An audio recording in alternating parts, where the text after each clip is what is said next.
Hello नमस्कार दोस्तों, आपका स्वागत है आपके अपने चैनल हिंदी हब ऑफिशियल में।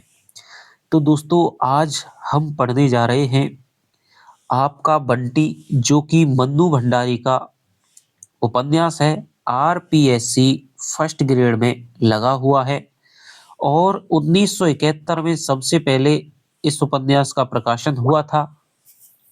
ये क्वेश्चन है जो बहुत बार पूछा जाता है कि तलाक के बाद में जो संतान होती है उसकी समस्या को किस उपन्यास के द्वारा सबसे पहले उठाया गया। तो ये दोस्तों होगा आपका बंटी। तो यहाँ पर बंटी एक ऐसा ही बच्चा है जो तलाकशुदा दंपत्ति का एक बेटा है। तो किन किन समस्याओं को फेस करता है, आराम से इन्हीं चीजों को हम जानेंगे। इसके बाद में उपन्यास पढ़ने के बाद में आपको पूरी की पूरी प्रश्नोत्तरी के माध्यम से ये उपन्यास वस्तुनिष्ठ रूप में भी याद करवा दिया जाएगा। तो चलिए पढ़ते हैं आपका बंटी। मम्मी ड्रेसिंग टेबल के सामने बैठी तैयार हो रही है। बंटी पीछे खड़ा चुपचाप देख रहा है। मम्मी जब भी कॉलेज जाने के लिए तैयार होती है, बंटी बड़े कौतूहल से देखता है। जान तो वह आज तक नहीं पाया, पर उसे हमेशा लगता है कि ड्रेसिंग टेबल की इन रंग-बिरंगी शीशियों में, छोटी-बड़ी डिब्बियों में ज़रूर कोई जादू है कि मम्मी इन सबको लगाने के बाद एकदम बदल जाती है। यानी कि बंटी है, उसको लेखिका ने क्या बताया है कि वो सोचता है, छोटा बच्चा है, वो समझ नहीं पाता है, तो उसकी मम्मी है वो मेकअप करके निकलती है कॉलेज। कम से कम बंटी को ऐसा ही लगता है कि उसकी मम्मी अब उसकी नहीं रही, कोई और हो गई है। यानी कि उसका कहीं न कहीं क्या चल रहा है, अफ़ेयर चल रहा है कॉलेज वगैरह में ही, और जिसकी वजह से क्या है, वो इतना सज-धज करके जाती है। पर पर्स पूरी तरह तैयार होकर हाथ में पर्स लेकर मम्मी ने कहा, देखो बेटे, धूप में बाहर नहीं निकलना है।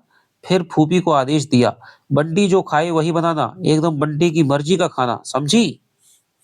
तो इस प्रकार का आदेश दे करके वो फूफी को निकलती है। चलने से पहले मम्मी ने उसका गाल थपथपाया, बालों में उंगलियां फंसाकर बड़े प्यार से झिझोड़ दिए। पर बेटी पर बंटी जैसे बुत बुत माने होता है दोस्तों एक मूर्ति, पत्थर की मूर्ति, बुत बना रहा। वहां पकड़कर भूला नहीं, वहां पकड़कर झूला नहीं, किसी चीज की फरमाइश नहीं की है। तो देखिए यहाँ पर बच्चा है वो भी समझने लग गया है कि अब जो मैं जिस मम्मी से जिद करता था, अब ये वो मम्मी तो रही नहीं, ये तो कोई अलग ही मम्मी हो गई है। तो उसने जिद करना भी छोड़ दिया है। तो देखिए किस प्रकार बाल मनोविज्ञान है वो यहाँ पर दिखाया जा रहा है। मम्मी ने खींचकर उसे अपने पास सटा लिया, पर एकदम चिपक कर भी बंटी को लगा जैसे मम्मी उससे बहुत दूर हैं। और फिर वे सचमुच ही दूर हो गईं। उनकी चप्पल की खटखट जब बरामदे की सीढ़ियों पर पहुंची तो बंटी को कमरे के दरवाजे पर आकर खड़ा हो गया। और मम्मी जब फाटक खोलकर सड़क पार करके घर के ठीक सामने बने कॉलेज में घुसी, तो यानी दोस्तों कॉलेज है वो घर के ठीक क्या है, सामने है। तो बंटी दौड़कर अपने घर के फाटक पर खड़ा हो गया, सिर्फ दूर जाती हुई मम्मी को देखने के लिए। वह जानता है कि मम्मी अब पीछे मुड़कर नहीं देखेंगी, नपे तुले कदम रखती हुई सीधी चलती चली जाएंगी। जैसे ही अपने घर के सामने पहुंचेंगी, चपरासी सलाम ठोकता हुआ दौड़ेगा और चिक उठाएगा। चिक माने होता है दोस्तों पर्दा। मम्मी अंदर घुसेंगी और एक बड़ी सी मेज के पीछे रखी कुर्सी पर बैठ जाएंगी। मेज पर ढेर सारी चिट्ठियां होंगी, फाइलें होंगी। मम्मी चिट्ठियों और कागजों को अपनी तरफ खींचेंगी और फिर उन्हीं में डूब जाएंगी। उस समय तक मम्मी एकदम बदल चुकी होंगी। कम से कम बंटी को उस कुर्सी पर बैठी मम्मी कभी अच्छी नहीं लगी। तो यहाँ पर देखिए लेखिका ने अपने ही कथनों के माध्यम से बंटी का क्या है, उसकी मम्मी है वो तैयार होने के लिए मेकअप करके जाती है और बंटी को महसूस हो गया है कि ये वो पहले वाली मम्मी नहीं रही है जिससे मैं प्यार किया करता था, जिसका मैं झूला झूलता था, हाथ पकड़ करके चीजों को मांगने के लिए जिद किया करता था। ये तो कोई और ही मम्मी हो गई है। और वो उनको जाते हुए भी देखता है, लेकिन उनको कभी भी पुकारता नहीं है। तो ऐसी जो काम वाली मम्मी है वो बंटी को अच्छी नहीं लगती है। पहले जब कभी उसकी छुट्टी होती तो मम्मी की नहीं होती, मम्मी उसे भी अपने साथ कॉलेज ले जाया करती थी। यानी पहले छोटा था बच्चा थोड़ा बंटी, तो उसको भी क्या है, संग ले उसकी छुट्टी होती तो मम्मी की नहीं होती। मम्मी उसे भी अपने साथ कॉलेज ले जाया करती थी। चपरासी उसे देखते ही गोद में उठाने लगता तो वह हाथ झटक देता। मम्मी एक कमरे के कोने में ही उसके लिए छोटी-सी मेज कुर्सी लगवा देती, जिस पर बैठकर वह ड्राइंग बनाया करता। कमरे में कोई भी घुसता तो एक बार हँसी लपेट कर आँखों ही आँखों में ज़रूर उसे दुलरा देता, तब वह मम्मी की ओर देखता। पर उस कुर्सी पर बैठकर मम्मी का चेहरा अजीब तरह से सख्त हो जाया करता है। लगता है मानो अपने असली चेहरे पर कोई दूसरा चेहरा लगा लिया है। तो यहाँ पर एक कामकाजी औरत है, किस प्रकार संवेदनाओं को दूर रख देती है, बच्चा ये सोच रहा है। मम्मी के पास ज़रूर एक और चेहरा है, चेहरा ही नहीं आवाज़ भी कैसी सख्त हो जाती है। यानी घर में मम्मी है, लेकिन बाहर कैसी हो जाती है, कॉलेज के रंग-ढंग में ढंग जाती है, उसी अनुशासन में बोलती है तो लगता है जैसे डाँट रही हो। बंटी को मम्मी बहुत ही कम डाँटती है, बस प्यार करती है, इसलिए यूँ सख्त चेहरा लिए डाँटती। प्रिंसिपल की कुर्सी पर बैठी मम्मी उसे कभी अच्छी नहीं लगती। तो दोस्तों कॉलेज में क्या है, उसकी जो मम्मी है शकुन, वो क्या है, एक प्रिंसिपल है। वहाँ पर वो अनुशासन में पूरी तरह से संयम में और सख्त आवाज़ में, सख्त चेहरा लिए रहती है। वहाँ उसके और मम्मी के बीच में बहुत सारी चीज़ें आ जाती हैं। मम्मी का नकली चेहरा, कॉलेज, कॉलेज की बड़ी-सी बिल्डिंग, कॉलेज की ढेर सारी लड़कियाँ, कॉलेज के ढेर सारे काम। थोड़ी-थोड़ी देर में बजने वाले घंटे, घंटा बजने पर होने वाली हलचल, इन सब के एक सिरे पर वह रहता है चुपचाप। सहमासा और दूसरे सिरे पर मम्मी रहती है, किसी को आदेश देती हुई, किसी के साथ सलाह-मशवरा करती हुई, किसी को डाँटती हुई और इसीलिए उसने कॉलेज जाना छोड़ दिया। घर में चाहे वह अकेला रह ले, पर वहाँ नहीं जाता। वहाँ किसके पास जाए? मम्मी तो वहाँ रहती नहीं, रहती है बस एक प्रिंसिपल। जिसके चारों ओर बहुत सारे काम, बहुत सारे लोग रहते हैं, नहीं रहता है तो केवल बंटी। यानी कि बंटी को वो कॉलेज में जाते करके भूल जाती है बिल्कुल कि उसका कोई बच्चा भी है, क्योंकि कॉलेज के अनुशासन में उसे रहना पड़ता है। थोड़ी देर तक बंटी गेट पर खड़े-खड़े आने-जाने वालों को यूँ ही देखता रहा, फिर लोहे के फाटक पर झूलने लगा। सामने से 2 लड़के साइकिल पर बातें करते हुए गुज़र गए तो उसने सोचा थोड़ा और बड़ा हो जाएगा तो वह भी 2 पहिए की साइकिल खरीदेगा। वह जानता है कि मम्मी उसे कभी बाहर निकल कर साइकिल नहीं चलाने देगी। जाने क्यों? उन्हें हमेशा यही डर लगता रहता है कि वह बाहर निकला और एक्सीडेंट होगा। तो ये मम्मी का डर है। वह ज़रूर बाहर चलाएगा। पुलिया पर जब बिना पैडल मारे ही फर्राटे से साइकिल उतरती है तो कैसा मज़ा आता होगा। तो ये बंटी है, वो लेखा बता रही है तो वो अपने मन ही मन में कल्पना कर रहा है। उसके बाद आँखों के सामने वे बड़े-बड़े मैदान तैर गए जो स्कूल जाते समय बस में से दूर-दूर दिखाई देते हैं। मैदान के दूसरे सिरे पर बनी हुई पहाड़ियाँ जिनके पीछे से सूरज निकल कर डूब कर दिन और रात करता है। कौन जाने उन पहाड़ियों की तलहटी में कोई साधु बैठा हो, जिसके पास जादू की खड़ाऊँ हो, जादू का कमंडल हो, एक बार जाकर ज़रूर देखना चाहिए। पर जाए कैसे? साइकिल मिलने से जाया जा सकता है। बस किसी को बताए नहीं और चलता जाए, चलता चला जाए तो पहुँच ही सकता है, पर मम्मी को मालूम पड़ जाए तो बाप रे! तो यहाँ पर देखिए पूरी तरह से बच्चे किस प्रकार सोचते हैं, उसी बाल मनोविज्ञान का यहाँ पर भरपूर दोस्तों चित्रण आपको मिलेगा। बहुत ही शानदार, बहुत ही मज़ेदार आपको उपन्यास ये लगने वाला है। तो आप बस दिल थाम के इसको पढ़ते रहिए मेरे साथ-साथ। मम्मी उसे बहुत ज़्यादा घर से बाहर नहीं जाने देती है, पर मम्मी को पता ही नहीं चल पाता कि पलंग पर उसकी बगल में लेटे-लेटे वह इन साधुओं की तलाश में कहाँ-कहाँ घूमता है। यानी बच्चों को घर में भले ही आप रख सकते हैं, लेकिन उनके बाल मन को आप पकड़ कर के नहीं रख सकते हैं। वो तो जन कैसी-कैसी कल्पनाओं में हमने भी कल्पनाएँ की हैं बचपन में, तो वो भी क्या है बंटी साधुओं की तलाश में कल्पना करता रहता है, कहीं न कहीं मुझे साधु मिलेंगे पहाड़ों की तलहटी में तो मैं अपनी साइकिल से वहाँ जाया करूँगा। अनदेखे अनजाने पहाड़ों में, जंगलों में, घाटियों में, अब छुट्टी के दिन समझ ही नहीं आता वह क्या करे।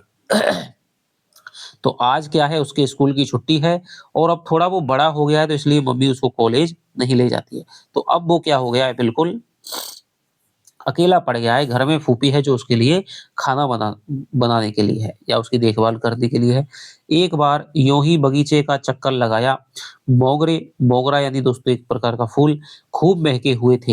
एक-एक पौधे को उसने खूब प्यार से छुआ, फिर गिनकर देखा कितनी नई कलियां खिली हैं।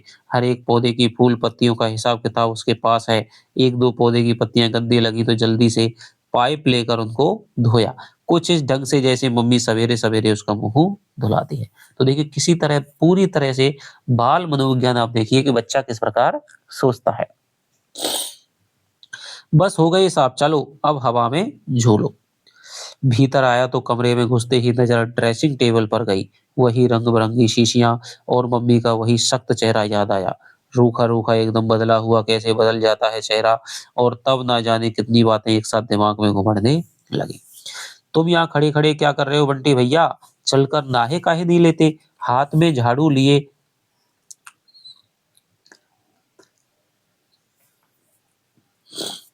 फूफी गुस्सी। तो बंटी ने झाड़ू छीन लिया और उसके हाथ पर झूलता हुआ बोला, फूफी वह कहानी सुनाओ। तो सोनल रानी की। तो यहाँ पर देखिए क्वेश्चन आपसे बन गया है कि बंटी है फूफी से कौन सी कहानी? सोनल रानी की कहानी को सुनाने की जिद करता है, जो सचमुच में डायन थी और रानी बन करके रहती थी। ए लो और सुनो, यह कहानी सुनने सुनाने का वक्त है। काम सारा पड़ा है और तुम्हें कहानी सूझ रही है। कहानी रात में सुनी जाती है, दिन में नहीं। नहीं, मैं अभी सुनूंगा, कोई काम वाम नहीं। फिर आंखों में जाने कितना कौतूहल भरकर पूछा, अच्छा फूफी, वह डायन से रानी कैसे बन जाती थी? उसके पास जादू था? और क्या, तो डायन थी, सारे जादू बस में कर रखे थे। बस जो चाहती बन जाती, मन होता वैसा भेष धर लेती। क्यों फूफी, आदमी भी चाहे तो ऐसा कर सकता है? तो देखिए हमने भी ऐसे सवाल पूछे थे। कैसे कर लेगा कि भाई जादू की छड़ी आ जाए, जादू हो जाए तो बड़े हो जाएं, गायब हो जाएं, इस प्रकार के। कैसे कर लेगा आदमी? आदमी के बस में क्या जादू होता है? तुमने डायन देखी है फूफी? कैसी होती होगी? जब आदमी के वेश में होती होगी तब तो कोई पहचान भी नहीं सकता होगा। बंटी की आंखों में जाने कैसे कैसे चित्र तैरने लगे।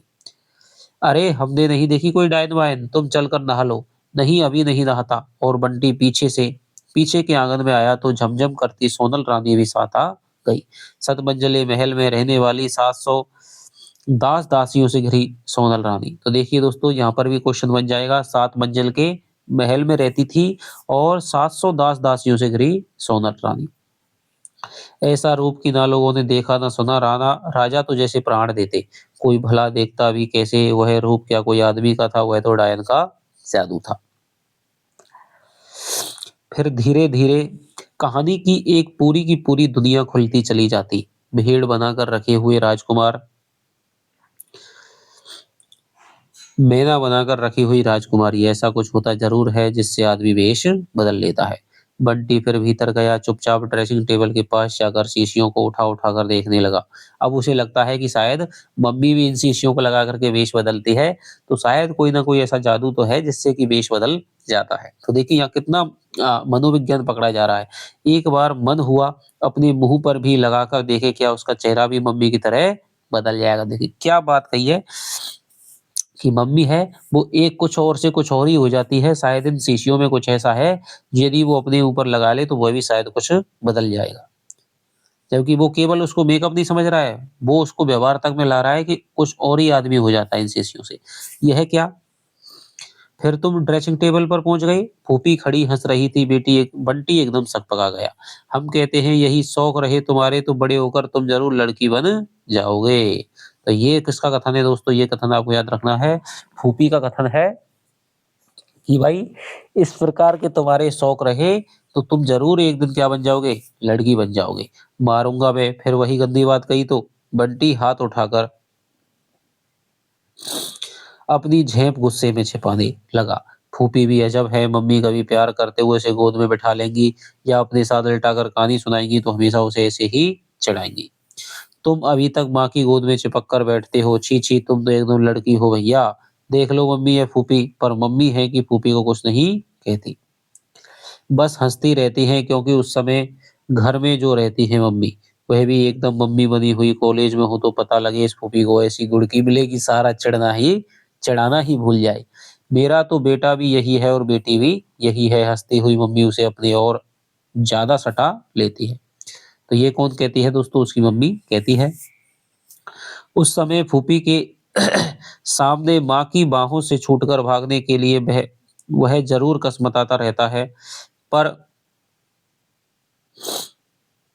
पर यूँ उसे मम्मी की गोद में बैठना, उनके साथ सटकर सोना अच्छा लगता है।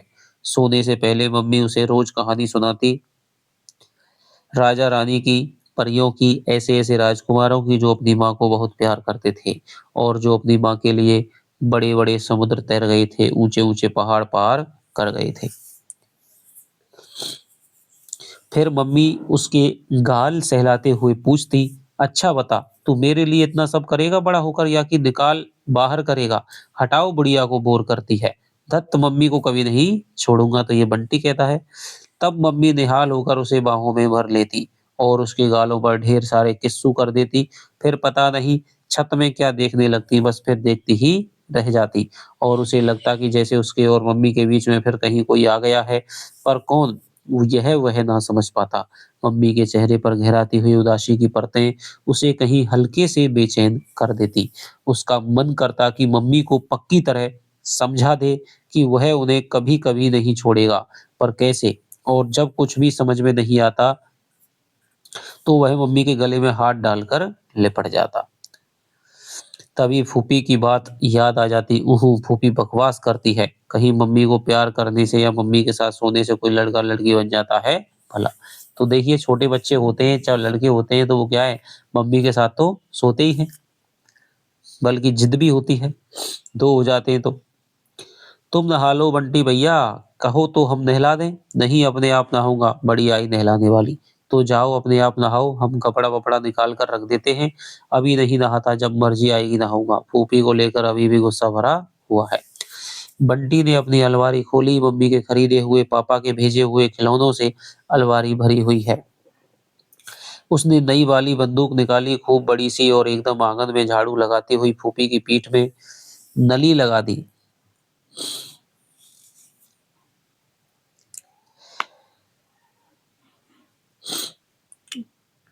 बोला, अब कहेगी कभी लड़की, कर दूं सूट, गोली से उड़ा दूंगा, हाँ याद रखना।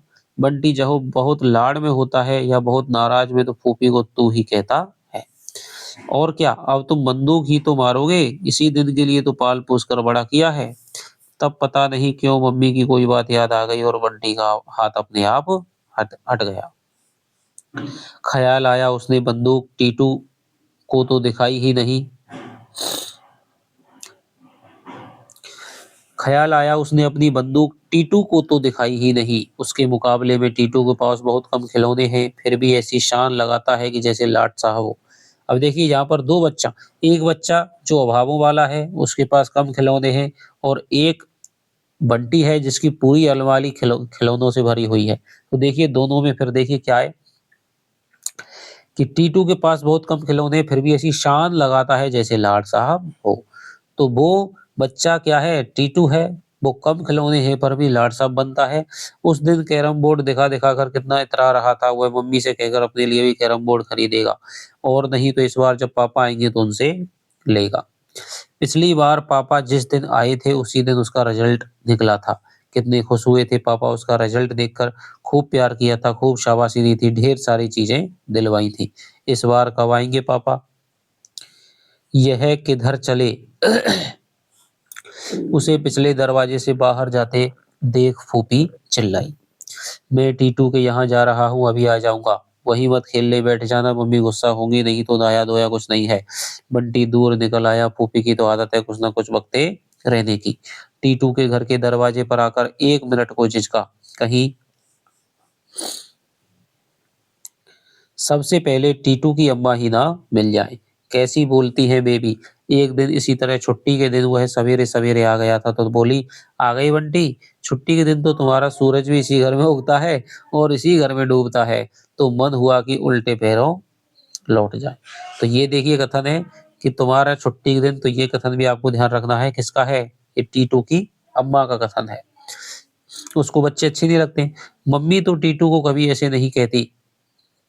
चाहे वह सारा दिन रह ले, उसका बस चले तो वह कभी टीटू के घर नहीं जाए। वैसे भी उसे अपने ही घर में खेलना अच्छा लगता है। फूफी कहती है, घर में काहे नहीं अच्छा लगेगा? ऐसी लाड साहबी करने को और कहाँ मिलती है बच्चों को। टीटू से कितना कहा कि तू भी आ जाया कर छुट्टी के दिन। पर शाम के पहले वह कभी आता ही नहीं, घर में ही खेलता रहता है। बिंदा सन्नो है, ऊहू, कहने दो कहती है तो।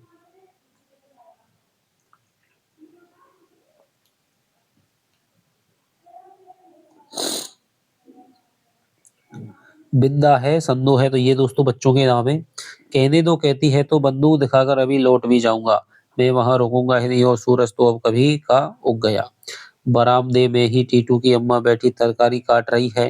क्षण भर को पांव ठिठक गए।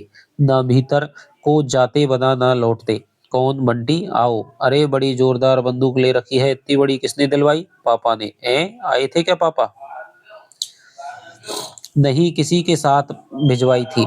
एकाएक स्वर की खुशी जैसे बुझ गई। मन हुआ अम्मा के सीने में ही दाग दे बंदूक। जब देखो तब वही बात। बंटी भीतर दौड़ गया। टीटू सन्नो के साथ बैठा बैठा, तो टीटू है, सन्नो है दोस्तों, बैठा बैठा कैरम खेल रहा था। बंटी ने चुपचाप उसकी पीठ पर बंदूक की नली लगाई और जोर से चिल्लाया, हैंड्स अप, यानी हाथ ऊपर खड़े करो। टीटू एकदम डर गया तो बंटी खिलखिला पड़ा, कैसा डराया? अरे इतनी बड़ी बंदूक देखूं जरा। टीटू इतनी बड़ी बंदूक देख करके एकाएक उत्साह में आ गया। चल बाहर निकल कर निशाना लगाएंगे, आज वह भी आसानी से बंदूक नहीं देगा। उस दिन कैरम को लेकर कैसा इतरा रहा था, हटो हटो तुम्हें खेलना नहीं आता। ए टीटू, पहले खेल पूरा करके आओ, जाओ।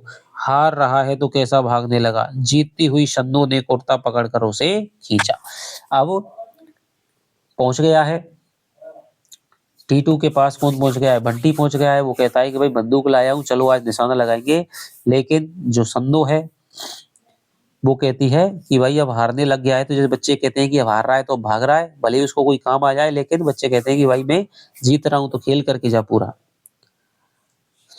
ले खेल और खेल। टीटू ने दोनों हथेलियों से सारी गोटियों को इधर उधर छितरा दिया और बंटी को लेकर बाहर भाग गया।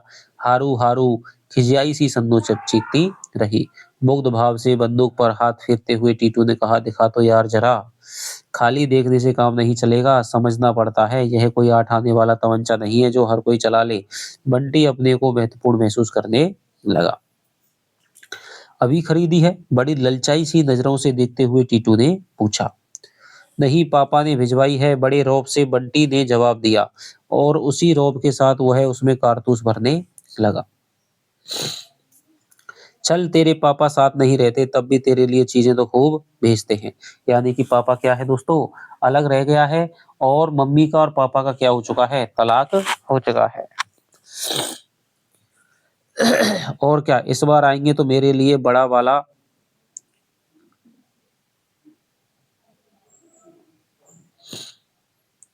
ये क्या है जन, मैक वो है मैक नो है दोस्तों। मैं ये लाएंगे। मैं तो मम्मी से जो मांगता हूँ मम्मी भी झट दिलवा देती है। मतलब अच्छी खासी मध्य वर्गीय परिवार का है, पैसे की कोई कमी नहीं है। टीटू की मम्मी है चाहे पापा है, उसको खिलौनों की किसी चीज की कोई भी दिक्कत नहीं है, लेकिन फिर भी वो देखिए उसका शुरुआत में ही क्या है, प्यार के लिए तरस रहा है। बंदूक हाथ में मिल जाती तब तो टीटू फिर बंटी बंदूक हाथ में मिल जाती तब तो टीटू फिर भी बंटी के इस रौब को जैसे तैसे झेल लेता, पर खाली बातों का रौब। क्यों रे बंटी, तेरा मन नहीं होता कि पापा तेरे साथ रहे? बंटी का कमजोर हिस्सा वो है जानता है। तो अब देखिए उसको बच्चा है वो चढ़ाने लग गया है। इसीलिए तो सारा अलमारी भरी होने के बावजूद भी बंटी खुश नहीं है। और टीटू के पास क्या है? कैरम बोर्ड है, खिलौने बहुत कम है, लेकिन फिर भी वो क्या है, दिलेर बनता है, धौंस दिखाता है। बंटी चुप, बस बंदूक के घोड़े को ऊपर नीचे करता रहा। जब यहाँ आते हैं तो तू कहता क्यों नहीं, पर अब शायद रह नहीं सकते। बंटी ने बड़े प्रश्नवाचक भाव से टीटू की ओर देखा। तेरे मम्मी पापा में तलाक जो हो गया है। तो ये दोस्तों कौन का कथन है? टीटू का कथन है, आपको याद रखना है। पहली बात है, तलाक की किसके माध्यम से पता चलती है हमें? देखिए टीटू के माध्यम से। दो बच्चे बात कर रहे हैं और उनमें बातों में देखिए कैसी मनोवैज्ञानिक बातें होती हैं। ना चाहते हुए बंटी पूछ बैठा, तलाक? तलाक क्या होता है? तू नहीं जानता बुद्धू कहीं का, मम्मी पापा की जो लड़ाई होती है ना उसे तलाक कहते हैं। तुझे कैसे मालूम? मेरी अम्मा बता रही थी, पापा बता रहे थे। बंटी तब भीतर ही भीतर कहीं अपमानित हो आया। ठाए ठाए वह हवा में बंदूक दागने लगा। और टीटू को अपनी बंदूक से पूरी तरह चकित करके बिना एक बार भी उसे चलाने का अवसर दिए वापस लौट आया। यानी कि उसको बुरी लग गई, उसने वहाँ दिखाई नहीं, तो चुपचाप ही वो आ गया। मन में जाने कैसा गुस्सा उफंद रहा था। उसके मम्मी-पापा की बात उसे नहीं मालूम और टीटू को मालूम। पापा साथ नहीं रहते तो क्या हुआ? वे तो शुरू से ही साथ नहीं रहते, वह तो हमेशा से ही मम्मी के पास रहता है। उसकी मम्मी कोई ऐसी-वैसी है, कॉलेज की प्रिंसिपल है। आते-जाते लोग कैसे सलाम ठोकते हैं, करेगा कोई ऐसा सलाम इनकी अम्मा को? और पापा पास नहीं रहते तो क्या हुआ? उसे प्यार तो खूब करते हैं। टीटू के पापा को जब देखो जब डाँटते ही रहते हैं। उस दिन उसके सामने ही कैसे कान उमेठा था कि पें बोल गई। सारा चेहरा सुर्ख हो आया। अच्छा है, पापा के साथ रहो, डाँट खाओ, पिटो और कान खिंचवाओ। तो इस तरह वो अपने बाल मन को समझाने का प्रयास कर रहा है। लेकिन वो भी चाहता है अंदर से कि भाई पापा साथ रहते तो बहुत अच्छा होता। पर मम्मी को तो ऐसा नहीं करना चाहिए ना। मम्मी उसे पापा की बात बताती क्यों नहीं है? कितनी ही बार उसने मम्मी से ये बात करनी चाहिए, पर जब भी ऐसी बात करता है, मम्मी का चेहरा जाने कैसा-कैसा हो जाता है। उसे डर लगने लगता है, फिर उससे कुछ भी नहीं पूछा जाता। इस बार पापा आएँगे तो वह पापा से ही पूछेगा कि वे दोनों दोस्ती क्यों नहीं कर लेते। पापा तो उसकी बात बहुत मानते हैं, जहाँ कहता है वहीं घुमाने ले जाते हैं, जो माँगता है वही दिला देते हैं। यह बात नहीं मानेंगे। अब तो वह बड़ा हो गया है, पापा को समझा सकता है। पर मम्मी-पापा की लड़ाई क्यों हुई? मम्मी कभी पापा की बात नहीं करती। पापा आते हैं तो सर्किट हाउस में ठहरते हैं, मम्मी को बुलाते ही भी नहीं। मम्मी की बात भी नहीं करते, क्यों इतने बड़े-बड़े लोग भी लड़ते हैं, ऐसी लड़ाई जिसमें कभी दोस्ती ही ना हो, क्या मम्मी को पापा की याद नहीं आती होगी? तो देखिए किस प्रकार के विचार वो कर रहा है, तो देखिए ऐसी लड़ाई जिसमें कभी दोस्त ही ना हो, तो ये आप क्या है, बंटी का कथन है। इतने बड़े-बड़े लोग भी लड़ते हैं, ऐसी लड़ाई जिसमें कभी दोस्ती ही ना हो, तो ये कथन है किसका? बंटी का। शाम को मम्मी लॉन में पलंग डालकर लेटी है। मौसम में हल्की सी ठंडक है, फिर भी बाहर खूब अच्छा लग रहा है। मम्मी की छाती पर एक खुली हुई किताब उल्टी रखी है। आसमान में जाने क्या देख रही है। मम्मी बंटी दौड़-दौड़ कर क्यारियों में पानी डाल रहा है। टीटू पाइप लेकर पौधे धो रहा है। धुलकर पत्तियां कैसी चटकीली हो उठती हैं। रात रानी की महक धीरे-धीरे चारों ओर फैलने लगती है। हर पौधे, हर फूल और हर गंध के साथ बंटी का जैसा बड़ा गहरा संबंध है। पानी दे चुकने के बाद बंटी ने एक बड़ा-सा मोगरे का फूल तोड़ा। इस बगीचे में से फूल तोड़ने का अधिकार केवल बंटी का है, क्योंकि यह बगीचा केवल उसी का है, बिना उससे पूछे तो मम्मी भी नहीं तोड़ सकती। फूल लेकर वह चुपचाप गया और लेटी हुई मम्मी के बालों में खोस दिया। मम्मी बड़ा मीठा सा मुस्कुराई और पकड़कर उसे अपने पास खींच लिया।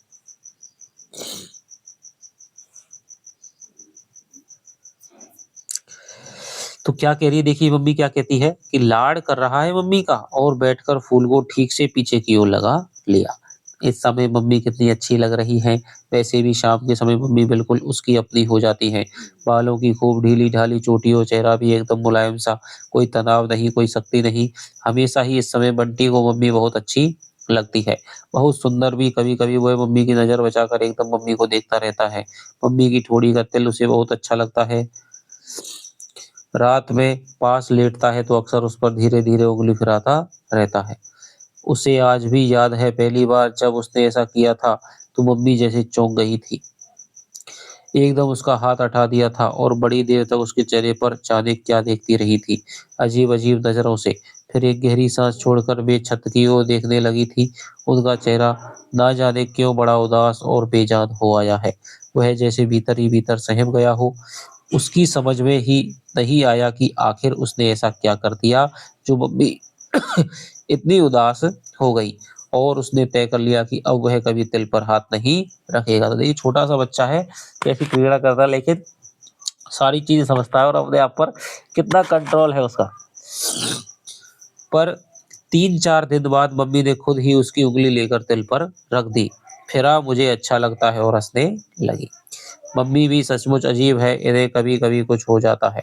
आज रात में तिल पर उँगली फेर-फेर कर ही बात करेगा, पापा बोली। पापा वाली बात। अब वह सब समझता है। हिस्ट्री में रामायण महाभारत की लड़ाई की बात समझ ली। मम्मी पापा की लड़ाई की बात नहीं समझ सकता। मम्मी बताएं तो टीटू के अम्मा पापा उसे सब बताते और मम्मी उसे नहीं बता सकती। सवेरे की कचोट जैसे फिर ताजी हो आई। टीटू को दिखाते हुए बंटी मम्मी के गले से झूम गया। लो देख लो मम्मी कैसे दुलार करती है मेरा। तुम झूमो तो जरा अपनी अम्मा के गले में, ना झिटक कर अलग कर दे तो। ना रहे पापा उसके पास उससे क्या। मम्मी अकेली जितना प्यार करती है उसे तुम्हारे अम्मा पापा मिलकर भी उतना प्यार नहीं कर सकते। और उसकी आंखों के सामने खटिया पर नंगे बदन बैठे, कभी खांसते तो कभी पेट पर हाथ फेरते टीटू के पापा। उसके सामने खटिया पर नंगे बदन बैठे, कभी खांसते कभी पेट पर हाथ फेरते टीटू के पापा, और हल्दी के दागों से भरी साड़ी पहने अम्मा घूम गई। तब मन एक गर्वयुक्त तृप्ति से भर गया। हुमसकर उसने कहा, मम्मी आज बहुत बहुत लंबी वाली कहानी सुनाओ। कहानी चल रही है सात भाई चंपा की। इसकी कहानी है सात भाई चंपा की कहानी मम्मी सुनी है। और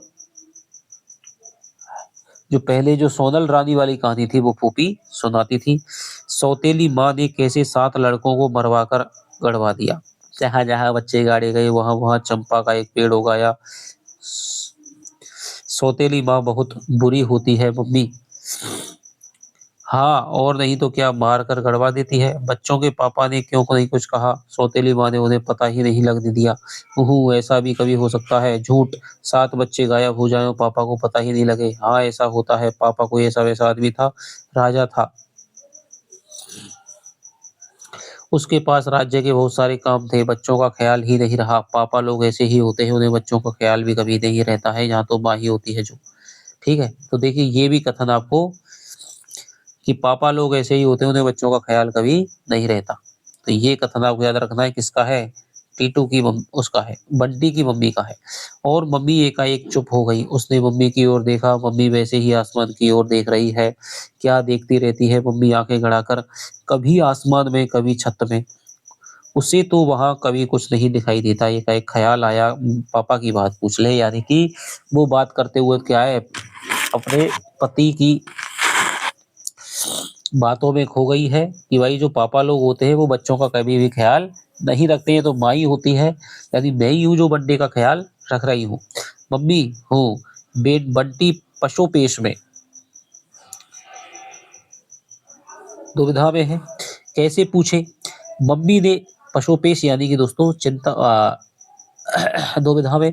मम्मी ने कहीं डांट दिया या कि मम्मी बहुत उदास हो गई तो। शाम और रात में ही तो वह मम्मी के बहुत बहुत पास हो जाता है। सवेरे तो यदि मम्मी में से एक और मम्मी निकल आती है। उसने एक बार फिर मम्मी की ओर देखा। आंखें आसमान पर टिकी हुई, लटें चेहरे पर बिखरी हुई। सचमुच मम्मी सुंदर है। वह बेकार ही क्यों डरने लगता है मम्मी से। उसने हिम्मत जुटाकर मम्मी मम्मी। इस बार मम्मी ने ऐसे चौंक कर बोली जैसे कहीं और नजर चली गई थी। चल तू बहुत बहस करता है, मैं नहीं सुनाती तुझे कहानी। मम्मी पापा हम लोगों के साथ क्यों नहीं रहते? मम्मी चुप। आज टीटू कह रहा था। क्या कह रहा था टीटू? मम्मी एकदम बंटी पर झुकाई। आवाज की शक्ति से बंटी जैसे एक क्षण को सहम गया। बता क्या कह रहा था टीटू?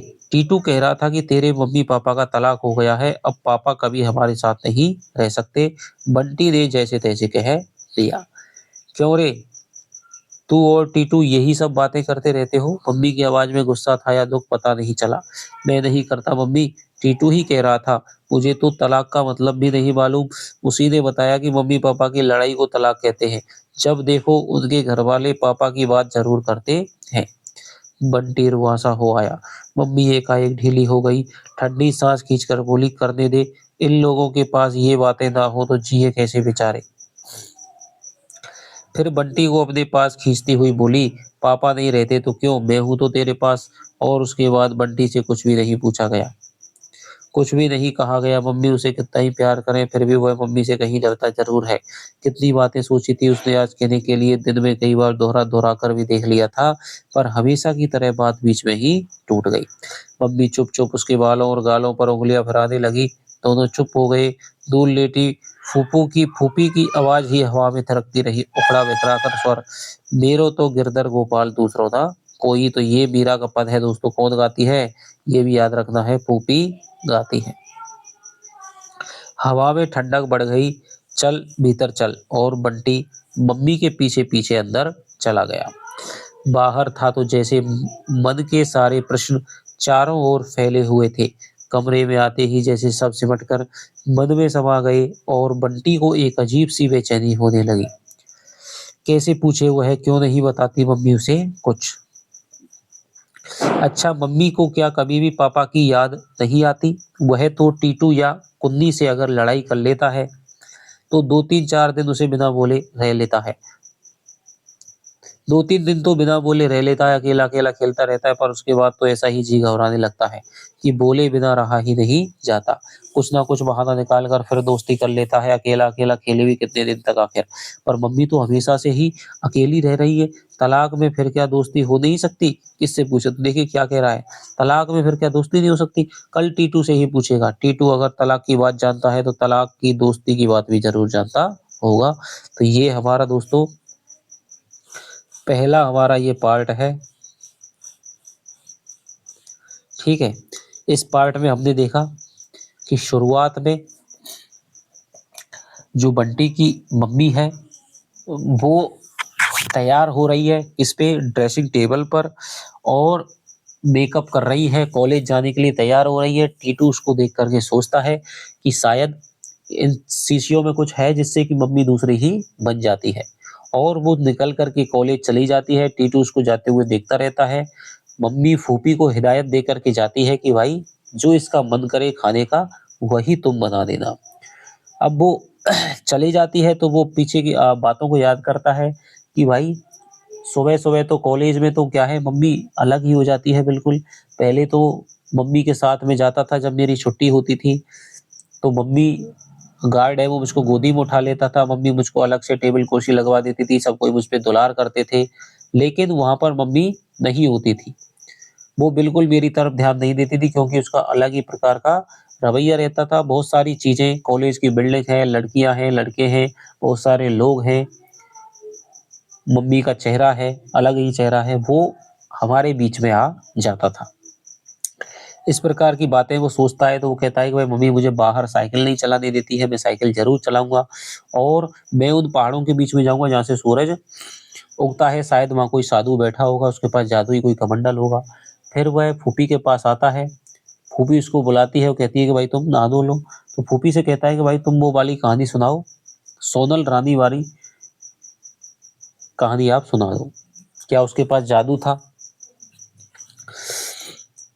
ठीक है, उसके पास 700 दासी-दासी थे, 7 मंजिले की कोठरी में वो रहती थी। तो इस प्रकार की बातें फूफी उसे चिढ़ाती है, तो वो वहाँ से जाकर के भाग लेता है कि कहाँ जा रहा है? कुछ देर बगीचे में रहता है, फूलों को वो धोता है।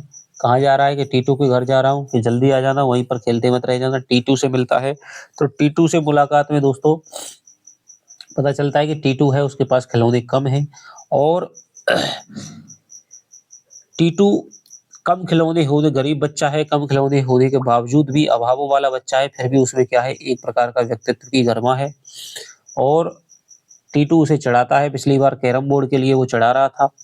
अब वो टीटू के पास जाता है, लेकिन जैसे ही घर पे जाता है तो उसकी अम्मा का ख़्याल हो जाता है, वो कहती है कि तुम्हारा तो भाई छुट्टी के दिन सूरज यहीं उगता है, यहीं पे डूबता है, यानी तुम सारे दिन यहीं पर रहते हो। लेकिन फिर भी उसकी अम्मा है, वो सब्ज़ी काट रही है, वो मिलता है, वो कहता है कि भाई तुम्हारे हाथ में बंदूक कैसी है? तो वो कहती पापा ने दिलवाई थी, कि ठीक है पापा कब आए थे कि नहीं आए थे, उन्होंने भेजी थी किसी के द्वारा।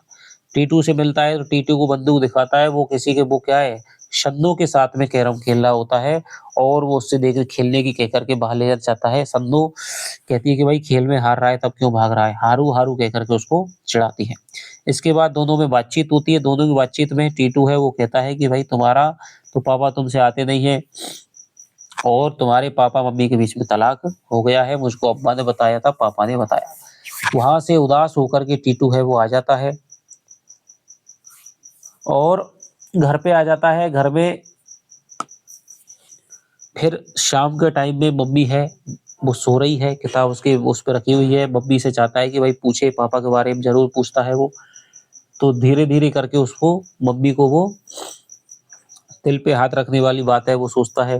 धीरे-धीरे करके मम्मी उसको क्या है एक फूल लेकर के वो उसके बालों में लगा देता है, तो मम्मी से पूछता है क्यों मम्मी-पापा हमारे साथ क्यों नहीं रहते हैं? मम्मी एकदम चुप हो जाती है कि फिर वो कहता है कि टीटू आज कह रहा था। तो वो कहती है कि भाई वो तो ऐसा ही है, उनके पास और कोई बात करने लायक नहीं है। मम्मी उसको कुछ भी नहीं बताती कि भाई पापा नहीं रहते, मैं तो हूँ। पापा लोग तो ऐसे ही होते हैं, वो बच्चों को प्यार नहीं करते हैं, लेकिन मम्मियाँ लोग ही करती हैं। तो इस प्रकार की बातों को कह कर के वो क्या है, उसको रोक देती है। टीटू को कुछ भी अब हिम्मत नहीं होती कि वो और कुछ पूछे।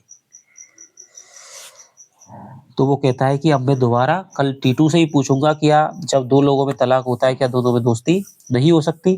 टीटू ही यदि उसको पता है तलाक क्या होता है, तो तलाक की दोस्ती की बात भी टीटू को पता होगी। तो ये हमारा दोस्तों पहला हो गया। अब हम दूसरा पार्ट है वो पढ़ते हैं।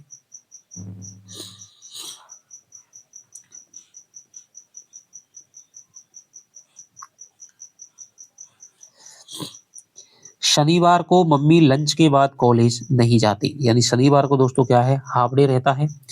खाना खाकर मम्मी उठी और सोने के कमरे में सारे पर्दे खींच दिए। कमरे में हल्का सा अंधेरा हो गया। अभी तो उतनी गर्मी नहीं है, वरना मम्मी रोशनदानों में भी काले या भूरे कागज चिपकवा देती हैं। गर्मी में उन्हें रोशनी बिल्कुल अच्छी नहीं लगती, और बंटी की उनका अंधेरे में जैसे कि जी घबराता है। अंधेरा यानी कि सो। रात भर अंधेरा रहता है, रात भर वह सोता भी है। अब दिन में भी अंधेरा कर दोगे तो कोई रात थोड़ी ही हो जाएगी, और रात नहीं तो सोए कैसे? पर मम्मी सुनती है कोई बात। बंटी चलो सो, और पकड़कर पलंग में डाल देती है। बंटी जानता है कि कुछ भी कहना सुनना बेकार है, इसलिए जैसे ही मम्मी ने पर्दे खींचे, चुपचाप आकर पलंग पर लेट गया।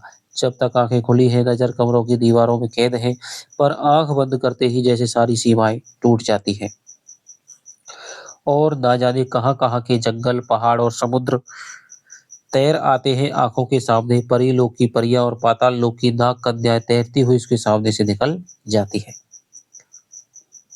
अच्छा, अगर कोई उसे जादू के पंख या उड़ने वाला घोड़ा दे दे तो वह क्या करे? अब देखिए फिर वो सोच रहा है, क्योंकि नींद तो आनी नहीं है, रात में सोता है तो दिन में कैसे सोए?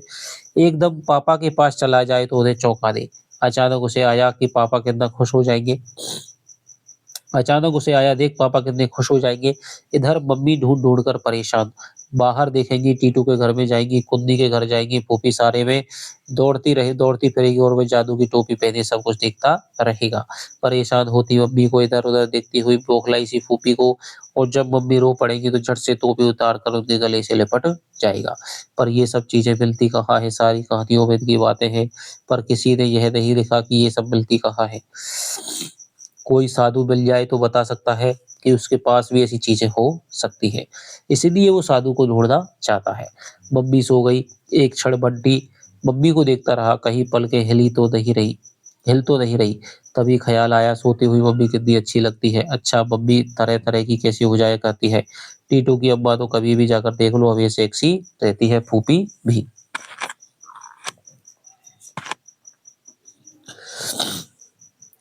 बंटी दबे पांव पलंग से उतरा, धीरे धीरे कमरे के बाहर निकला, और दौड़कर करौदा करौदा होता है, एक पेड़ होता है, करौदे की झाड़ियों के पास पहुंच गया। कुद्दी ने कहा था कि बंटी अगर उसे खूब सारे करौदे तोड़कर देगा तो वह बंटी को करौदे की माला बना कर देगी, खूब सुंदर सी। टीटू भी आ जाता तो दोनों मिलकर तोड़ते, पर वह फुलाने तो नहीं ही जाएगा। वहां उसकी अम्मा मिल गई तो बस कबाड़ा। कोई बात नहीं, वो अकेला ही तोड़ेगा। अचानक लोहे का फाटक बजा तो बंटी घूम पड़ा। अरे वकील चाचा! पसीने में सराबोर वकील चाचा एक तरह से हाँफते हुए अपनी पतली सी छड़ी हिलाते हुए चले आ रहे थे। चिपचिपाते हाथों को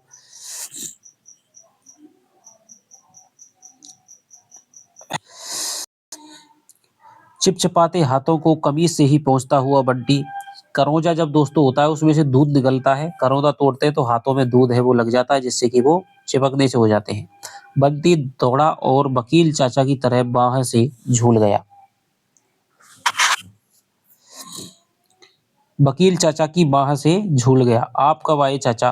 तो ये चाचा है, वकील है, जो कि इनका केस है वो देख रहे हैं। क्यों रे, तू ऐसी भरी धूप में या करौंदे तोड़ रहा है? धूप कहा, मुझे तो दोस्तों यहाँ पर क्या है, वकील चाचा आ गए, वो कह रहे हैं कि भाई तू करौंदे तोड़ रहा है ऐसी धूप में? मम्मी पूछ रही है आप कब आए, पहले उसकी बात का तो जवाब दीजिए। तू बड़ा तेज हो गया है। वकील चाचा ने अपनी टोपी उतारकर मेज पर रखी और ठीक पंखे के नीचे बैठ गए। अभी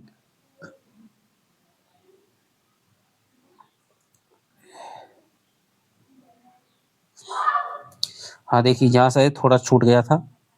क्यों रे तू ऐसी भरी धूप में यहाँ करौंदे तोड़ रहा है? धूप कहीं मुझे तो नहीं लग रही, बंटी ने दुष्टता से हँस रहा है। हाँ, धूप कहाँ, यह तो चाँदनी है ना शैतान कहीं का। शकुन घर में है या कॉलेज में? तो देखिए अब पहली बार यहाँ पर वकील के मुँह से नाम निकला है शकुन का, और बंटी का जो पिता है उसका नाम है अजय। तो शनिवार को तो 1 बजे ही छुट्टी हो जाती है, तो ये ध्यान रखना। शनिवार को कितने बजे? 1 बजे छुट्टी हो जाती है कॉलेज की। भीतर सो रही हैं और फिर मम्मी ओ मम्मी वकील चाचा आए हैं कि बिगुल नाद के साथ ही बंटी चाचा को लेकर भीतर घुसा। भरी नींद में से मम्मी उठी और वकील चाचा को सामने देखकर जैसे एकदम सिटपिटा गई। साड़ी ठीक करके उठती हुई बोली, अरे आप कब आए? यह बंटी वहां करौंदे तोड़ रहा था ऐसी धूप में। मम्मी पूछ रही है आप कब आए, पहले उनकी बात का तो जवाब दीजिए। तू बड़ा तेज हो गया है। वकील चाचा से अपनी टोपी उतारकर वकील चाचा ने अपनी टोपी उतारकर मेज पर रखी और ठीक पंखे के नीचे बैठ गए। अभी तो जरा भी गर्मी नहीं हो चाचा के इतना पसीना। तुम्हारे यहाँ आज आया हूँ तो समझ लो शहर में भी आज ही आया हूँ। क्यों रे, तू उठकर फिर करौंदे तोड़ने चला गया? तुझे नींद नहीं आती तो फिर पढ़ता क्यों नहीं? इम्तिहान नहीं पास आ रहे, आंख लगी नहीं कि गायब। मम्मी सचमुच ही गुस्सा होने लगी, पर बंटी है कि अभी भी हंस रहा है। चाचा इस समय कवच की तरह उसके सामने बैठे हैं। मम्मी का गुस्सा बेकार। चाचा आपको जितनी गर्मी लग रही है उससे तो लगता है कि आप ठंडा ही पिएंगे। बोलिए क्या लाऊं? चाचा की आंखों में एकाएक लाड़ उमड़ आया। बड़ी खातिर करना सीख गया। तू तो एकदम ही बड़ा और समझदार हो गया लगता है। मैं अभी आई कहकर मम्मी अंदर चली गई, शायद मुंह धोने या चाचा के लिए कुछ लाने। बंटी धीरे से सरक कर चाचा के पास आया और उनकी कुर्सी के हत्थे पर बैठता हुआ बोला, चाचा पापा कब आएंगे इस बार? इस प्रश्न में पापा के बारे में जानने की इच्छा भी थी, साथ ही यह उत्सुकता भी, पापा ने कुछ भेजा हो तो चाचा के सामने चाचा निकाले। यानी कि एक तो ये था कि भाई चाचा कब पापा कब आएंगे, पापा ने यदि कुछ भेजा है तो उसको निकाल दे, और यदि पापा कब आने वाले हैं इसको भी बता दें। पता नहीं क्यों चाचा एकदम उसका चेहरा ही देखने लगे। घनी बाहों के नीचे कुछ अंदर को दसी आंखें जाने कैसे गीली-गीली हो आईं। बड़े दुलार से पीठ पर हाथ फेरते हुए बोले, पापा की याद आती है बेटे? झेंपते हुए बंटी ने गर्दन हिला दी। बंटी को लगा जैसे चाचा कहीं उदास हो गए हैं। पीठ सहलाता हुआ उसका हाथ उसे कांपता सा लगा। पापा की बात कहकर उसने कहीं गलती तो नहीं कर दी? पता नहीं जब भी वह पापा की बात करता है सब कुछ गड़बड़ा जाता है। किससे करे वह पापा की बात, किससे पूछे उनके बारे में? पापा भी आएंगे बेटा, मैं जाकर उन्हें भेजूंगा। चाचा का स्वर इतना बुझा बुझा क्यों है? वे तो हमेशा इतने जोर जोर से बोलते हैं जैसे क्लास में पढ़ा रहे हो। मैं तो इस बार मिलकर भी नहीं आ सका, वरना ज़रूर तेरे लिए कुछ भेजते। और चाचा बड़े प्यार से उसकी पीठ सहलाने लगे, मानो कुछ न कुछ लाने की कमी वे और चाचा बड़े प्यार से उसकी पीठ सहलाने लगे, मानो कुछ ना लाने की कमी वे प्यार से ही पूरी कर देंगे। चाचा कुछ लाए भी नहीं, इस सूचना ने बंटी को और भी खिन्न कर दिया, वरना जब भी चाचा आते हैं पापा उसके लिए ज़रूर कुछ ना कुछ भेजते हैं, और शायद यही कारण है कि उसे चाचा अच्छे लगते हैं। चाचा का आना अच्छा लगता है। जो बंदूक तुम्हारे लिए भेजी थी वह तुम्हें पसंद आई? बहुत अच्छी, बहुत ही अच्छी। आपने देखी थी? बंदूक के नाम से ही जैसे मरा हुआ उत्साह एक क्षण को जाग उठा। हमने साथ ही जाकर तो खरीदी थी। फिर चाचा यूं ही कमरे में इधर-उधर देखने लगे। ये चित्र तुमने बनाए हैं? दीवारों पर मम्मी ने उसकी पेंटिंग्स गत्ते पर चिपका-चिपका कर लटका रखी हैं। 3 शीशी के फ्रेम में मढ़वा रखी हैं। हाँ, बड़े गर्व से बंटी ने कहा। स्कूल में मेरी और भी अच्छी-अच्छी रखी हैं। मैं आर्ट क्लब का चीफ हूँ। तो कौन है दोस्तों? आर्ट क्लब का चीफ कौन था? तो बंटी था। अच्छा, चाचा ने शाबाशी देते हुए उसकी पीठ थपथपाई और फिर जैसे कहीं से उदास हो गए। पर यह भी कोई उदास होने की बात हुई भला? इतने में मम्मी घुसी, हाथ में ट्रे लिए लगा वह भी मुंह धोकर आई है। यों भी सोकर उठती है, मम्मी का चेहरा ताजा ताजा लगता है। चाचा को गिलास पकड़ाकर मम्मी सामने वाली कुर्सी पर बैठ गई।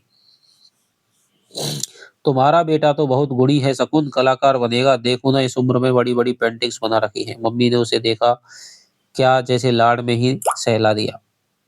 मम्मी ने उसे देखा क्या जैसे लाड़ में नहला दिया। बंटी सोच रहा था कि मम्मी उसकी तारीफ में कुछ और कहेंगी, पर फिर सब चुप हो गई। हमेशा बोलते रहने वाला चाचा भी चुप, चाचा के सामने चुप रहने वाली मम्मी भी चुप। खनेरा अंधेरा कमरा और भीतर बैठे लोग चुप, जैसे एक अजीब-सी उदासी वहाँ उतर आई हो। चाचा कभी एक घूँट पीते हैं, कभी उसकी ओर देखते हैं, तो कभी खिड़की की ओर। पर खिड़की तो बंद है, उस पर पर्दा पड़ा है, वहाँ तो देखने को कुछ है ही नहीं। मम्मी एकदम ज़मीन ही देखे जा रही है और वो है कि कभी मम्मी को देखता है, कभी चाचा को। चाची जी अच्छी हैं बच्चे? चाची जी अच्छी हैं बच्चे? आखिर मम्मी ने पूछा। चाची जी अच्छी हैं और बच्चे? हूँ ठीक है सब कुछ, इस भाव से कहा मानो इन सब में कोई दिलचस्पी ही ना हो। तुम गर्मियों की छुट्टियों में कहीं बाहर नहीं जा रही इस बार? नहीं, एक तो पहले से ही कहीं जगह का इंतजाम नहीं किया, यूँ भी इस बार यहीं रहने का इरादा है। तो ये शकुन कह रही है, मम्मी पापा की बात क्यों नहीं पूछ रही? लड़ाई में क्या बात भी नहीं पूछते हैं? तो ये बंटी बोलता है, कलकत्ते में तो अभी से गर्मी शुरू हो गई होगी। यहाँ शाम को तो अभी भी बहुत अच्छा रहता है, रात को ठंड रहती है।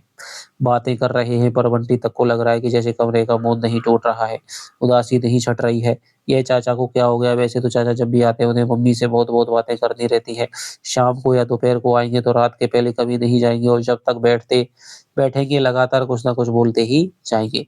अगर मम्मी थोड़ी देर को उठकर चली भी जाएँ तो चाचा उससे बात करने लगेंगे और कुछ नहीं तो उसका टेस्ट ही ले डालेंगे। टेबल पूछेंगे, स्पेलिंग पूछेंगे, चुप तो चाचा रह ही नहीं सकते। उन्हें इस तरह लगातार बोलते देखकर बंटी को ख़्याल आता, अगर इन्हें कभी क्लास में बैठना पड़े, बाप रे बाप! सारा दिन सज़ा खाते ही बीते। मुँह पर उँगली रखे खड़े हैं कि मुँह पर डस्टर बाँधे बैठे हैं। उसने पिछली बार यह बात मम्मी को बताई तो हँसते हुए उसका कान खींचकर कहा था, यही सब सोचता रहता है बड़ों के बारे में। और फिर देर तक हँसती रही थी। मुँह पर उँगली रखे, मुँह पर डस्टर बंधे चाचा की कल्पना में वह खुद हँस-हँस कर दोहरा होता रहा था। वही चाचा आज चुप हैं, चुप ही नहीं उदास भी हैं। आप कितने दिन यहाँ पर? परसों की तारीख है, बस उसी दिन शाम को चला जाऊँगा। यानी वकील है वो केस के सिलसिले में आया है, तो परसों की तारीख है उसके बाद में वो चला जाएगा। फिर एक क्षण ठहर कर बोले, तुमसे कुछ बातें करनी थी, सोचा कि एक दिन हाथ में होगा तो ठीक रहेगा। मम्मी की आँखें चाचा के चेहरे पर टिक गईं, हज़ारों सवालों आँखों में झूल आए। चेहरे पर एक अजीब-सा तनाव आने लगा, बंटी के मन में जाने-जाने कैसा डर-सा आने लगा।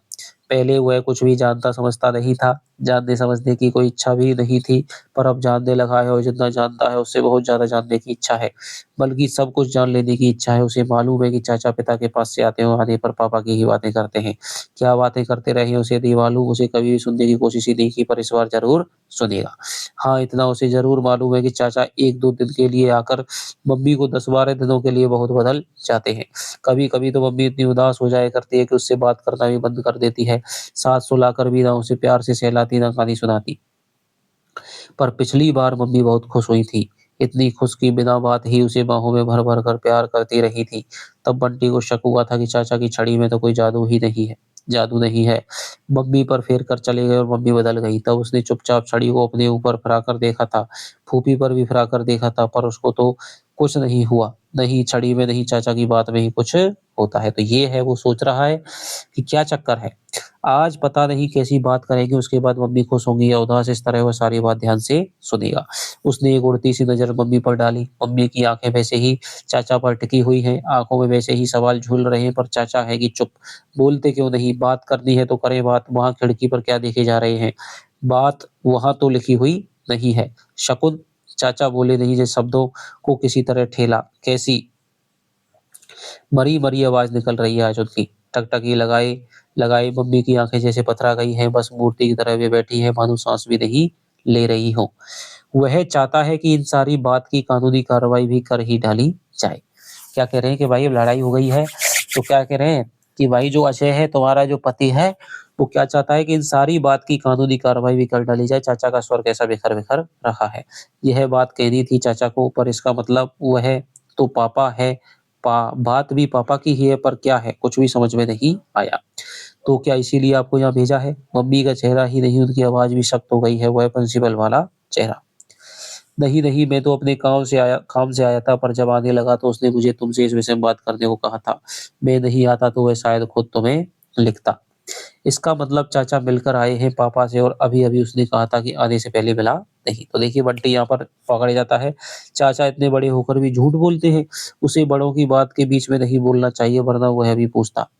चाचा ने शरीर ढीला छोड़कर पीठ कुर्सी पर टिका दी और आंखें मूंद ली जैसे बहुत-बहुत थक गए हों।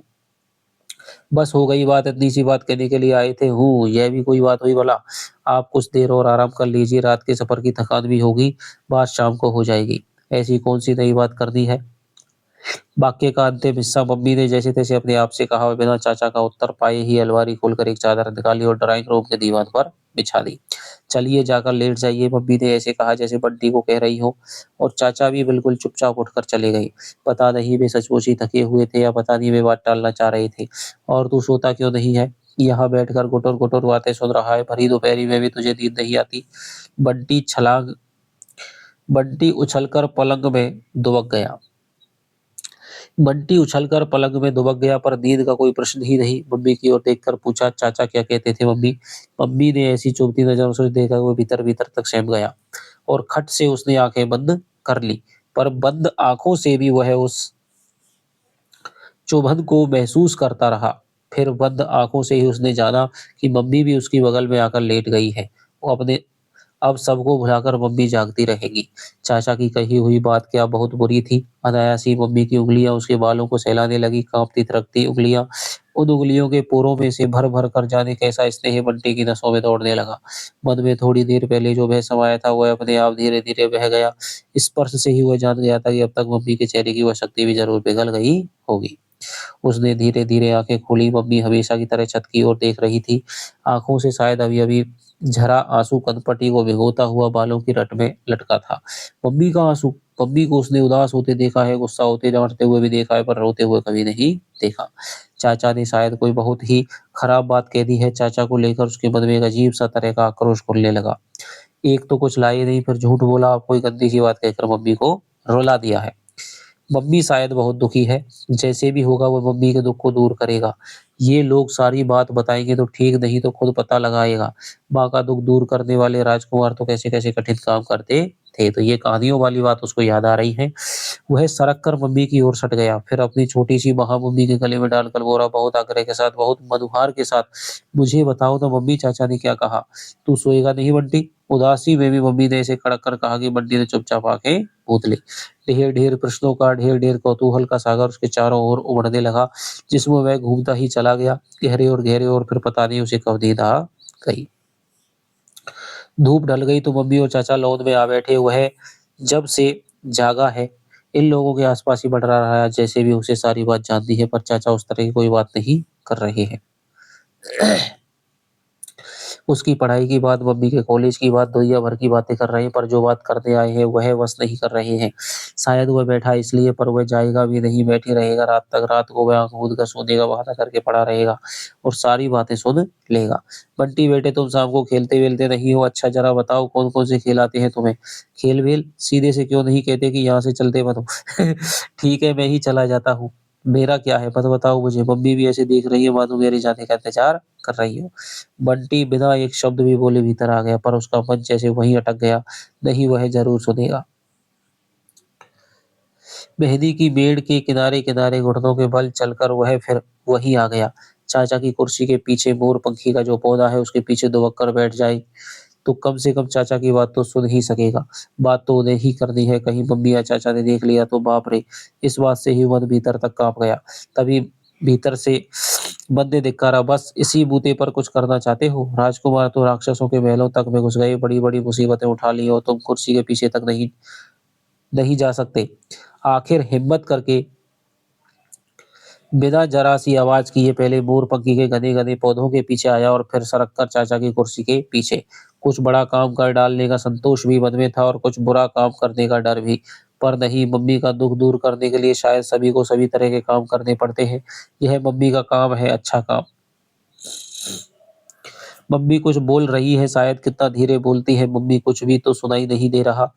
नहीं, शायद कोई कुछ बोल ही नहीं रहा। अजीब बात है। शकुन, ठीक है, खूब साफ सुनाई दे रहा है, पर चाचा रुक क्यों गए? फिर सब चुप। शकुन जिंदगी चाहने का नाम नहीं है। तो ये कौन कह रहा है दोस्तों? वकील कह रहा है।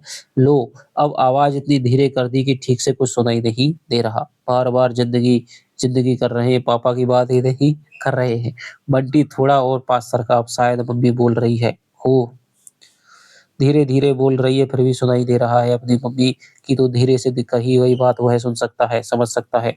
उम्मीद का तो प्रश्न ही नहीं उठता वकील चाचा, उम्मीद तो ना पहले थी ना अब है। तो ये कौन कह रहा है दोस्तों? ये शकुन का कथन है।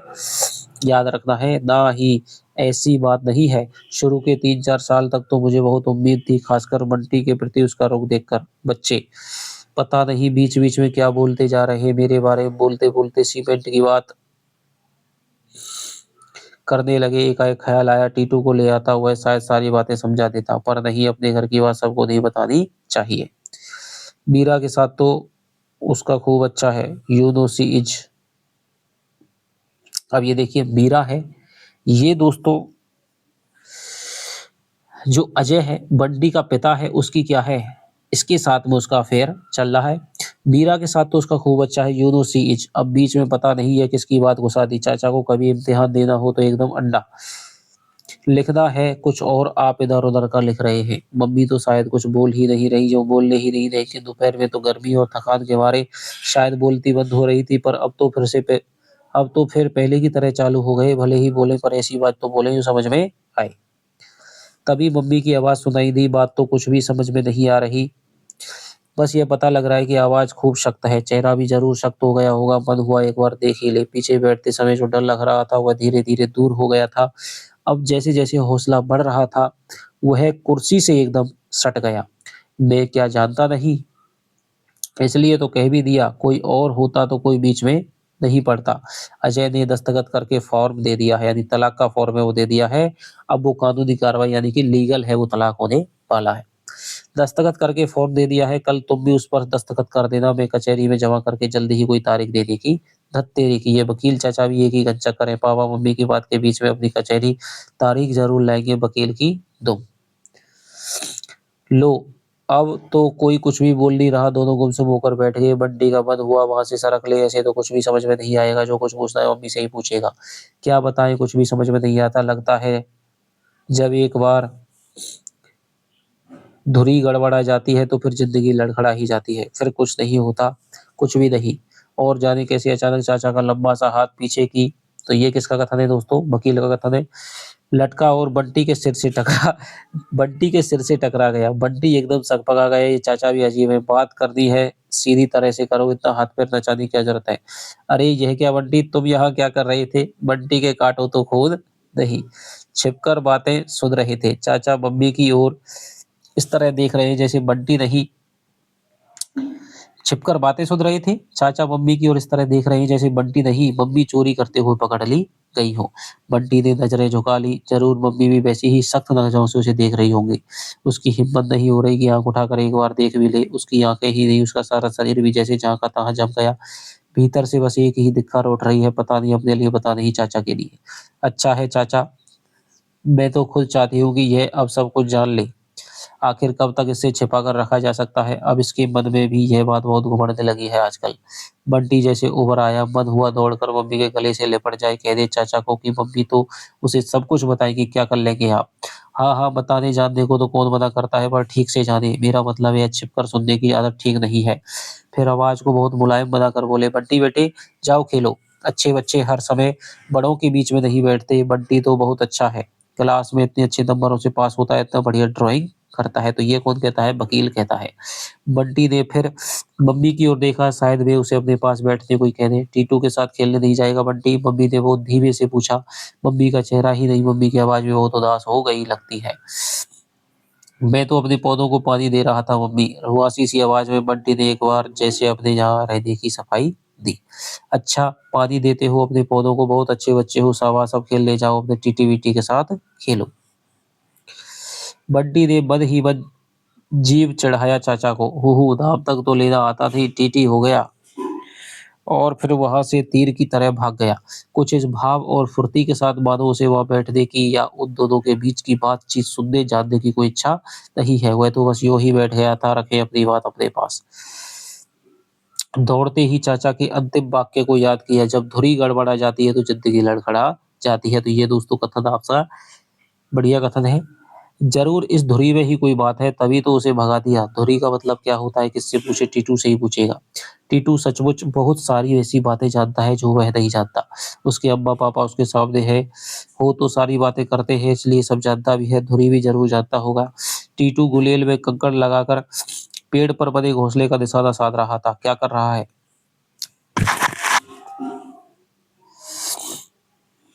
पापा ने कहा है मुझे भी तेरे जैसी बंदूक दिलवा देंगे, बस पहले मैं निशाना लगाना सीख जाऊं। निशाना तो गुलेल से भी सीखा जा सकता है। पापा ने कहा है कि मुझे तेरे जैसी बंदूक दिखवा देंगे, बस मैं क्या है निशाना लगाना सीख जाऊं। बुए अब तुझे अपनी बंदूक ही दे दूंगा, सीख लेना। इस समय कुछ अतिरिक्त रूप से उदार हो रहा है बंटी का बल। दे देगा? चल तो ले आए। टीटू ने गुलेल में फंसे कंकड़ को लापरवाही के साथ तड़ाक से जमीन पर ही उछाल दिया। अभी नहीं, वकील चाचा आए हैं, मम्मी और उनमें कोई बात हो रही है, जरूरी वाली। अभी बच्चों को उधर नहीं जाना चाहिए, बड़े बुजुर्गी अंदाज में बंटी ने कहा। ए टीटू, एक बात बताएगा क्या? धुरी का मतलब क्या होता है तू जानता है? धुरी। टीटू सोचने लगा, फिर पूछा, पर क्यों? एक बात है, पर तू पहले मतलब बता। कोई बहुत गड़बड़ मतलब होना चाहिए। और बंटी की आंखों के सामने मम्मी का उदास चेहरा घूम गया। लगता जैसे जो कुछ गड़बड़ है वह यही है, और जैसे भी हो इसका मतलब जानना ही है। शब्द अर्थ की कॉपी लाऊं, शायद उसमें कहीं लिखा हो। फिर एकाएक बोला, बताऊं? याद आया। बंटी की आंखें खुशी से चमक उठी। वह एक लाइन है, यार सब धन धूरी समान। कौन सी लाइन? मुझे तो नहीं मालूम। तुझे कैसे मालूम? तू जब चौथी में आएगा तब तो पढ़ेगा। तो मतलब क्या हुआ? बंटी जैसे कहीं से खिन्न हो आया। धूरी यानी धूल मिट्टी के समान। एक बार पढ़ी हुई बात मैं कभी नहीं भूलता हूँ। पर टीटू के इस आत्मसंतोष से बंटी का मन हल्का नहीं हुआ। मन ही मन दोहराया, जब एक बार धूल गड़बड़ा जाती है तो धत, यह नहीं कुछ और होना चाहिए। बात क्या है तू बताना। बंटी ने एक बार इधर-उधर देखा, फिर जरा पास आकर बोला, जब एक बार धुरी गड़बड़ा जाती है तो ज़िंदगी ही लड़खड़ा जाती है। तो ये बहुत दोस्तों कई बार आ रहा है, तो बहुत इम्पोर्टेंट कथन है। और फिर कुछ इस भाव से देखने लगा मानो कह रहा हो, समझ लो इतनी बड़ी बात है, बता सकते हो इसका अर्थ? यह क्या हुआ? दत्त पागल है तू तो। नहीं पागल नहीं हूँ, बहुत बड़ी बात होती है, ये इतनी बड़ी कि मैं और तू तो समझ ही नहीं सकते। मम्मी-पापा लोगों की बड़ी बात होती है। लोगों की बात होती है, शायद उनकी लड़ाई की बात। और रात में जब सोया तो बार-बार मन हो रहा था कि मम्मी से इस बात का अर्थ पूछ ले। चाचा क्या बात कर गए हैं, सब पूछे। मम्मी ने तो खुद बताने को कहा था, पर कुर्सी के पीछे छिपकर बैठने की हरकत से वह कहीं भीतर कहीं बाहर कहीं भीतर ही भीतर इतना सहमा हुआ था कि पूछने का साहस ही नहीं हुआ। सब कुछ जानने का यह कौतूहल उसके अपराध को और पुख्ता करेगा। नहीं, उसे कुछ भी नहीं जानना। पर बिना कुछ पूछे और जाने भी उसे बराबर लग रहा है कि कोई एक बहुत बड़ी गड़बड़ी है जो उसके चारों ओर है, जो मम्मी के चारों ओर है। उस गड़बड़ी की बात बताने के लिए ही चाचा कलकत्ते से यहाँ आए। मम्मी इतनी उदास है कि अब वह किससे पूछे। उसके पास भी जादू का लैंप होता तो घिसकर जिद्द को बुलाता और सब पूछ लेता। कैसे मिल सकता है जादू का लैंप? और फिर धीरे-धीरे कहानियों का जादुई माहौल उसकी पलकों पर उतरने लगा और वह सो गया। तो ये दोस्तों हमारे 2 पार्ट हो गए हैं।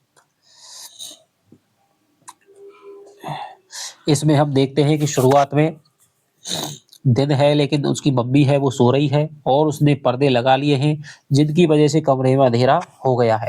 अब अंधेरा हो गया है तो टीटू को वो बंटी को सुलाना चाहती है, लेकिन बंटी है वो लॉन में करौंदे के पेड़ में करौंदे तोड़ने के लिए चला जाता है, क्योंकि उसे लगता है कि रात में भी सोना है, दिन में लोग क्यों सोते हैं, अंधेरा क्यों है, रात जब होती है तो वो कहता है क्योंकि उसे माला बनवानी है अपनी, इसलिए वो करौंदे तोड़ रहा है। तभी वकील चाचा आ जाते हैं और वो कहते हैं कि इतनी धूप में तुम करौंदे क्यों तोड़ रहे हो? और वो देख कर के खुश हो जाता है और मम्मी को जगाने लगता है। तभी वो उनसे पूछता है कि भाई आप अ, कि पापा नहीं आए क्या? तो इससे क्या है, एक तो पापा के बारे में याद कर लेता है और दूसरा है कि खिलौने-विलौने कुछ पापा ने दिया हो तो आप वो मुझको दे दो। दोनों की बातचीत वो सुनना चाहता है और वो वहीं रहना चाहता है, लेकिन उनमें कोई बातचीत ऐसी होती नहीं है। मम्मी कुछ खाने के लिए लाती है, कंबल निकाल देती है और उनको वहाँ आराम करने की कह देती है। वो कहता है कि भाई मैं ज़रूर इनकी बात को सुनूँगा। शाम को दोनों लॉन में बैठे हैं, टीटू उनके आस-पास बैठा है कि मैं ज़रूर बात को सुन कर के जाऊँगा। लेकिन वो वहाँ से उसको क्या है भेज देते हैं और वो कहता है कि भाई चले जा, तो वो कहता है कि आप मत करो, मुझे नहीं सुननी आपकी, मैं खुद ही चले जाता हूँ। तो वो क्या है भीतर चला जाता है और भीतर जाने के बाद में लेकिन उसका रहा नहीं जाता, तब वो छिप करके पेड़ के पीछे आ जाता है, उनकी बातों को सुनने लगता है। तो उसमें वही है, तलाक की बातें हैं कि भाई उसका मीरा के साथ में अ, चक्कर चल रहा है और तलाक की बात है, उसने दस्तखत करके दे दिए और तुम दस्तखत कर दो, इसके बाद में कोई तारीख है वो निकलवा लूँगा। और वो क उसको समझाता है कि भाई अब तुम्हें अपनी ज़िंदगी तो जीनी पड़ेगी और एक बार जब जीवन की जो ज़िंदगी की जो धुरी है, जब वो गड़बड़ा जाती है तो पूरी ज़िंदगी ही गड़बड़ा जाती है। इस प्रकार की बातें वो सुन कर के बंटी अपने मन में सोचता है कि क्या कह रहा है, तो वो उससे टीटू से उसका अर्थ पूछने के लिए सोचता है। लेकिन तैसे ही वकील का हाथ है वो वहाँ पर पड़ जाता है, तो उसको पता लग जाता है। तो वो कहते हैं कि भाई इसे छिप करके बात सुनना सही नहीं है। मम्मी कहती है कि भाई इसको तो बात एक दिन पता ही चल दी है कि पता चल जाए, लेकिन इस तरह छिप करके सुनना बुरा नहीं है। तो उसको वो कह देते हैं कि भाई टीटू-वीटू के साथ तू नहीं खेल रहा है क्या? वो कहता है मैं पौधों में पानी दे रहा था। इसके बाद वो टीटू के पास जाता है और वो गुलेल से क्या लगा रहा है घोंसले पर निशाना लगा रहा है, क्योंकि उसके पिता ने कहा है कि यदि तू निशाना लगाना सीख जाएगा तो तुझको भी बंटी की तरह की मैं पिस्तौल लाके दे दूँगा। वो कहता है कि पिस्तौल तो मैं तुझको दे दूँगा, पर तू एक बात का मतलब मुझको बता दे कि इस धुरी का अर्थ क्या होता है? वो कहते हैं कि भाई मैंने पढ़ा तो था सवदन धुरी समान। जब आवे संतोष धन सवदन धुरी समान, तो ये दोहा है कि जब संतोष आ जाता है सवदन धूल के समान हो जाते हैं, कि धूल है। तो बंटी उसको अप्लाई करके देखता है कि जब जीवन की धूल गड़बड़ा जाती है तो धूल, तो वो उसको क्या है कि ये समझ में नहीं है। अंत में वो अपनी मम्मी के पास आ जाता है, सोते-सोते वो सोचता है कि भाई शायद मम्मी से मैं पूछ लूँ, लेकिन वो दिन के छिपने की वजह से और मम्मी की उदासी की वजह से वो कुछ भी नहीं पूछ पाता है, अंततः वो सो जाता है। तो ये दोस्तों हमने आज 2 पार्ट पढ़े। अगली वीडियो में यहाँ से आगे की जो कहानी है वो हम पढ़ेंगे। तो चलिए आपसे मिलता हूँ अगली वीडियो में, तब तक दोस्तों बाय-बाय, जय हिंद, जय भारत।